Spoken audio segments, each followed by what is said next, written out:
રાજકોટમાં મચ્છરજન્ય રોગચાળો વકર્યો છે। શહેરમાં કોલેરાના 9 કેસ નોંધાયા છે। ડેન્ગ્યુના 22, ટાઇફોઇડના 2 કેસ નોંધાયા। ચિકનગુનિયા, મેલેરિયાના નોંધપાત્ર કેસ નોંધાયા છે। ત્યારે સિઝનલ તાવ અને વાયરલ તાવના 1600થી વધારે કેસ સામે આવ્યા છે।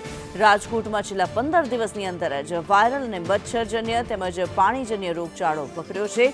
ડેન્ગ્યુ, મેલેરિયા, સિઝનલ તાવ અને વાયરલ બીમારીનો ગ્રાફ ઊંચો આવ્યો છે।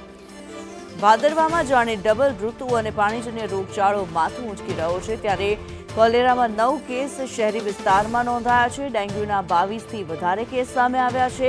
ટાઇફોઇડના 2 કેસ સામે આવ્યા છે। ઉપરાંત ચિકનગુનિયા અને મેલેરિયાના કેસમાં પણ નોંધપાત્ર વધારો નોંધાયો છે।